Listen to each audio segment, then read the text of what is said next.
क्विकलेट summaries में खुश आमदीद।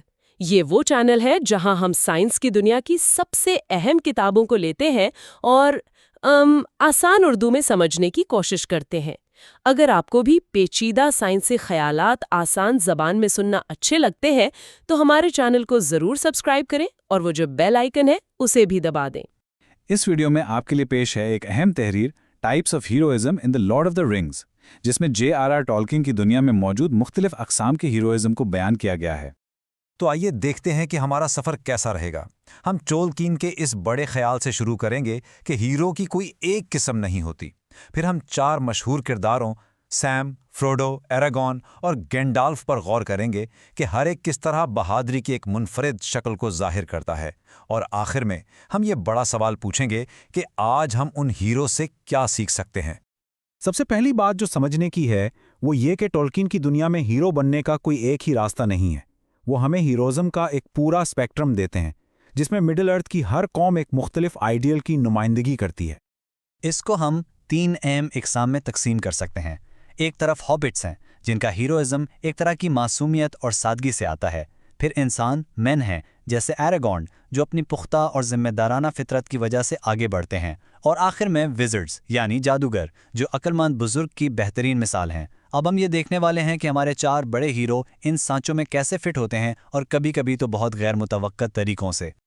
सबसे पहले बात करते हैं सैम वाइज गैमजी की। बहुत से पढ़ने वाले और यहाँ तक कि खुद टोल्किन भी इसे कहानी का असल हीरो मानते थे, लेकिन इसका हीरोइज्म आपकी तवक्कुआत से बहुत मुख्तलिफ नजर आएगा। देखें, सैम का हीरोइज्म ड्रैगन को मारने या फौजों की क़ियादत करने के बारे में नहीं है।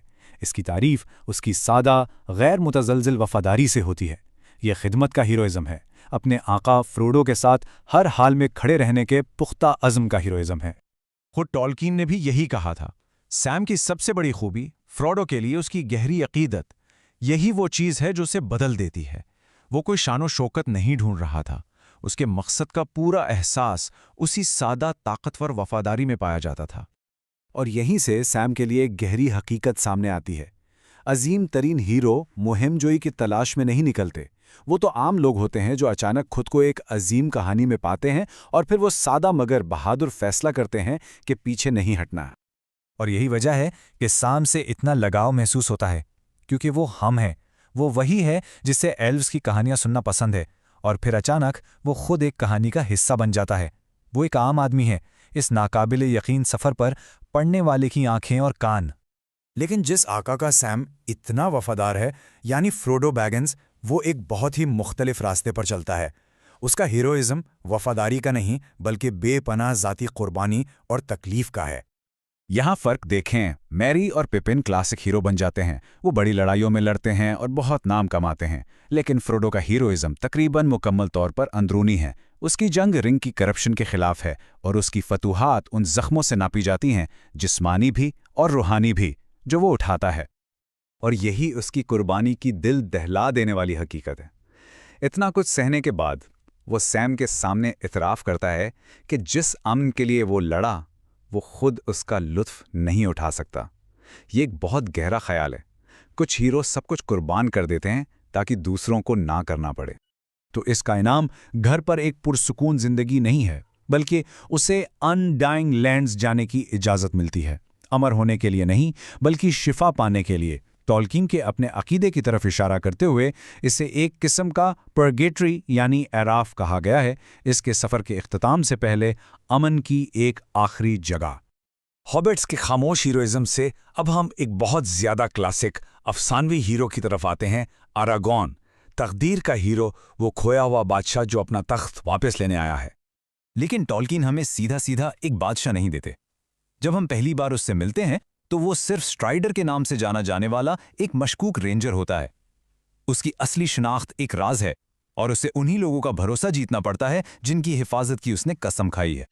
और यह हमारा हकीकत पसंद सैम ही है जो सबके शक को ज़बान देता है। वो इस पुरअसरार आदमी को चैलेंज करता है, सबूत मांगता है कि वो वही है जिसका वो दावा करता है।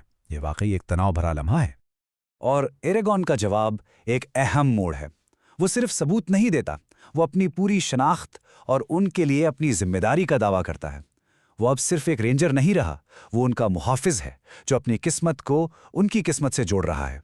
और यहीं से पता चलता है कि उसकी असल बादशाहत कहाँ है। ये सिर्फ उसके खून या तलवार चलाने की महारत में नहीं, बल्कि उसके आमाल में है। उसकी शिफा देने की सलाहियत उसे एक कदीम अकीदे से जोड़ती है कि एक सच्चे बादशाह के हाथ शिफा देने वाले हाथ होते हैं। आखिर में हम एक ऐसे हीरो की तरफ आते हैं जो बिल्कुल ही अलग सतह पर काम करता है। गैंडल्फ सिर्फ एक इंसान या हॉबिट नहीं है, इसका हीरोइज्म माफौकल फितरत है, एक ऐसी ताकत जो मिडल अर्थ के साहिलों से परे से भेजी गई है। गैंडल्फ के बारे में टोल्किन की अपनी तफसील हैरत अंगेज है। उन्होंने इसे एक मुजस्सम फरिश्ता कहा, एक खुदाई पैगाम्बर जिसे मिडल अर्थ भेजा गया, लेकिन जानबूझकर एक कमजोर इंसानी जिस्म में रखा गया। इसका मतलब था कि वो दर्द, खौफ, थकावट महसूस कर सकता था और उसे मारा भी जा सकता था। और जाहिर है इसे मारा भी जाता है। बालरॉग से लड़ते हुए उसकी कुर्बानी इसका सबसे बड़ा इम्तिहान है। लेकिन ये इख्तिताम नहीं है। मौत और दोबारा जन्म का इसका ये सफ़र एक क्लासिक अफसानवी चक्कर है। इससे उसका पुराना वजूद छीन लिया जाता है, वो आग और पानी से गुजरता है और इसे बर्राहना वापस भेजा जाता है, यानी वो दोबारा पैदा होता है। जब वो गैंडॉल्फ तो वाइट के तौर पर वापस आता है तो ये उसके नए बुलंद मकसद और ताकत की एक जिस्मानी अलामत होती है। तो इन 4 अलग अलग हीरोज़ को देखने के बाद हमें इससे क्या सबक लेना चाहिए? टोल्किन ने हीरो की इतनी मुख्तलिफ इकसाम क्यों बनाई? तो हमारे पास 4 मुख्तलिफ मॉडल्स हैं: वफादारी, तकलीफ, तकदीर और खुदाई रहनुमाई। टोल्किन में हमें इतनी अकसाम क्यों दी? शायद ये उनका एक जदीद, ज़्यादा शक्की मिजाज दौर में हीरोइज़्म के ख्याल को दोबारा मुतारिफ करवाने का तरीका था, ये दिखाने के लिए कि हिम्मत कई शक्लों में आ सकती है। और आखिरकार यही the lord of the rings की अजमत है। ये हमें याद दिलाती है कि हीरोइज्म सिर्फ एक चीज़ नहीं है, ये सिर्फ तकदीर या जादू के बारे में नहीं है। ये खामोश तकलीफ में, अक्लमंदाना रहनुमाई में और सबसे बढ़कर एक दोस्त की सादा गैर मुतज़लज़िल वफादारी में भी पाया जाता है। ये हमें सोचने के लिए एक आखिरी सवाल के साथ छोड़ जाता है। हमारी अपनी इस पेचीदा दुनिया में इन हीरोइक मॉडल्स में से वफादार दोस्त, तकलीफ सहने वाला खिदमतगार, तकदीर का रहनुमा या अक्लमंद रहनुमा, कौन सा वो है जिसकी आज हमें सबसे ज़्यादा ज़रूरत है? तो आज हम बात करने वाले हैं J.R.R. टोल्किन की लाजवाल तख्लीक the lord of the rings की। अच्छा, एक सवाल जो हमेशा जहन में आता है वो ये है कि इस कहानी का असल हीरो है कौन? क्या वो फ्रोडो है या आरागॉन? आज की इस गुफ्तगू में हम यही खोज लगाएंगे कि टोल्किन के लिए हीरो होने का मतलब क्या था, और यकीन जानिए इसका जवाब आपको हैरान कर देगा। सोचिए ज़रा, ये बात ही कितनी दिलचस्प है ना, कि इतनी बड़ी, इतनी अजीम कहानी का कोई एक हीरो नहीं है। यहाँ तक कि फ्रोडो, जिसने सबसे बड़ा बोझ उठाया, वो भी अकेला हीरो नहीं है। टोल्किन का असल पैगाम यह है कि सच्ची बहादुरी किसी एक इंसान की मिल्कियत नहीं, बल्कि एक इज्तिमाई कोशिश का नाम है। एक ऐसी कोशिश जहां हर किरदार की अपनी कुर्बानी, अपनी ताकत मिलकर कहानी को मुकम्मल करती है। तो चलें देखते हैं कि आज हम किन पहलुओं पर बात करेंगे। सबसे पहले तो हीरोइज्म को एक नए जाविये से देखेंगे। फिर हम सैम, फ्रोडो, एरागॉन और गैंडल्फ, इन सब के जरिए बहादुरी की अलग अलग शक्लों को समझेंगे, और आखिर में इस राज से पर्दा उठाएंगे कि इन सब की मुश्तरका जीत कैसे मुमकिन हुई। तो सबसे पहला कदम हीरोइज्म की तारीफ को ही जरा बदल कर देखते हैं। देखिए, टोल्किन ने हमें बहादुरी का कोई एक सीधा साधा फॉर्मूला नहीं दिया, बल्कि उन्होंने जिसे हीरो बनने के इम्कानात का एक पूरा निज़ाम कह सकते हैं, वो हमारे सामने रखा है। इसका मतलब सीधा सा है, बहादुरी की कई शक्लें हैं और हर शक्ल अपनी जगह बेहद अहम है। मिडिल अर्थ की हर आज़ाद कौम ना वो बहादुरी की एक अलग ही मिसाल कायम करती है। जैसे कि हॉबिट्स को ले ले, उनकी बहादुरी सादगी और मासूमियत में है। फिर आते हैं इंसान, जिनकी बहादुरी एक जंगजू या बादशाह की तरह संजीदा और पुरविकार है। और आखिर में हैं विज़र्ड्स, जैसे गैंडल्फ, जो एक दाना बुजुर्ग की तरह रहनुमाई का फरीज़ा अंजाम देते हैं। और मज़े की बात यह है कि इनमें से कोई एक भी ना हो तो कहानी अधूरी रह जाएगी। चलें तो फिर शुरुआत करते हैं हॉबिट्स से। और जब हॉबिट्स की बात हो तो सबसे पहले जहन में कौन आता है? बिल्कुल सैमवाइस गामजी। खुद टोल्किन के नज़दीक सैम एक मिसाली हॉबिट था। उसकी बहादुरी आप देखिए, शान शौकत वाली नहीं है, नहीं, बल्कि ये खिदमत और वफादारी की बहादुरी है। तो कैसी है ये बहादुरी? ये तलवार चलाने या बड़े बड़े कारनामे अंजाम देने वाली बहादुरी नहीं, बल्कि ये अपने मालिक की खिदमत के लिए करो या मरो वाले पुख्ता अज़्म की बहादुरी है। सैम की हीरोइज्म का सारा महवर, उसकी हर चीज़ फ्रोडो के लिए उसकी अटल वफादारी पर टिकी है। और सबसे दिलचस्प बात पता है क्या है? टोल्किन खुद लिखते हैं कि सैम ने तो कभी सोचा भी नहीं कि वो कोई हीरो है। उसकी नज़र में तो उसकी सबसे बड़ी पहचान, सबसे बड़ी खूबी सिर्फ अपने मालिक की खिदमत और वफादारी थी। اسے کوئی نام، کوئی شہرت نہیں چاہیے تھی، وہ تو بس اپنا فرض پورا کر رہا تھا۔ سچ پوچھیں تو سیم کے کردار کی ساری خوبصورتی ہی اسی بات میں ہے۔ وہ کوئی شہزادہ یا جنگجو نہیں، ایک بالکل عام سا فرد ہے جو تاریخ کے ایک بہت بڑے طوفان میں پھنس جاتا ہے، یہاں تک کہ جب اسے موقع ملتا ہے کہ وہ انگوٹھی خود لے لے، وہ ایک لمحے میں اپنے خدمتگار والے کردار میں واپس آ جاتا ہے۔ اور وہ سین کون بھول سکتا ہے جب فروڈو کی ہمت جواب دے جاتی ہے اور سیم اسے اپنی پیٹھ پر لاد کر ماؤنٹ ڈوم کی چوٹی تک لے جاتا ہے۔ اس کی کہانی کا انجام بھی دیکھیں، اسے کوئی تخت و تاج نہیں ملتا، اسے ملتی ہے ایک پرسکون، خوشیوں بھری گھریلو زندگی۔ یہی اس کا انعام تھا۔ اچھا، اگر سیم کی بہادری کا تعلق بیرونی خدمت سے تھا تو فروڈو کی بہادری اس سے بالکل مختلف ہے۔ اس کا ہیروئزم اندر کا ہیروئزم ہے، ایک ایسی اندرونی جنگ جو کسی کو نظر نہیں آتی۔ یہ قربانی، بوجھ اور ایک نہ ختم ہونے والی جد و جہد کی داستان ہے۔ تو یہ قربانی کا ہیرو ہوتا کیسا ہے؟ یہ وہ ہیرو ہے جو اپنے مشن کی خاطر جسمانی طور پر بھی اور روحانی طور پر بھی دونوں طرح سے زخمی ہو جاتا ہے۔ اسے اپنی ذاتی خوشی کو قربان کرنا پڑتا ہے تاکہ باقی لوگ اپنی خوشیاں منا سکیں، اور فروڈو جس نے اس سفر میں اپنا آپ تک کھو دیا، وہ اس کی سب سے جیتی جاگتی مثال ہے۔ فروڈو کے اپنے الفاظ اس کی قربانی کی پوری داستان سنا دیتے ہیں۔ جب وہ واپس آ کر سیم سے کہتا ہے، میں نے شاعر کو بچانے کی کوشش کی اور وہ بچ بھی گیا، لیکن میرے لیے نہیں۔ وہ آگے کہتا ہے، اکثر ایسا ہی ہوتا ہے سیم، جب چیزیں خطرے میں ہوں کسی ایک کو تو انہیں چھوڑنا ہی پڑتا ہے۔ ان الفاظ میں جو درد اور گہرائی ہے وہ سب کچھ بیان کر دیتی ہے۔ تو اب آپ ان دونوں ہابٹس کے راستوں کا فرق بالکل صاف دیکھ سکتے ہیں۔ ایک طرف سیم ہے جس کی کہانی بیرونی خدمت کی ہے اور جو واپس آ کر ایک بھرپور زندگی گزارتا ہے۔ دوسری طرف فروڈو ہے جس کا سفر ایک اندرونی بوجھ کا ہے اور وہ واپس آنے کے بعد بھی کبھی پوری طرح ٹھیک نہیں ہو پاتا۔ دونوں کی قربانیاں الگ تھیں لیکن ایک دوسرے کو مکمل کرتی تھیں اور فتح کے لیے دونوں ہی ضروری تھیں۔ اچھا جی، تو ہابٹس کی چھوٹی سی سادہ دنیا سے نکلتے ہیں اور اب رخ کرتے ہیں ایک شاہی ہیرو کا، ایراگون۔ ایراگون ایک روایتی، جسے ہم کہتے ہیں نا کلاسک ہیرو، اس کی بہترین مثال ہے۔ وہ بادشاہ کی واپسی والی لازوال کہانی کا جیتا جاگتا کردار ہے۔ اس طرح کے ہیرو کو شاہی ہیرو یا ہائی میمیٹک ہیرو کہتے ہیں۔ مطلب یہ وہ کردار ہے جس کا تعلق ایک عظیم شاہی خاندان سے ہے، اور جیسے جیسے کہانی آگے بڑھتی جاتی ہے اس کی اصلی شان و شوکت سب کے سامنے آتی جاتی ہے، بالکل جیسے کنگ آرتھر کی داستانوں میں ہوتا ہے۔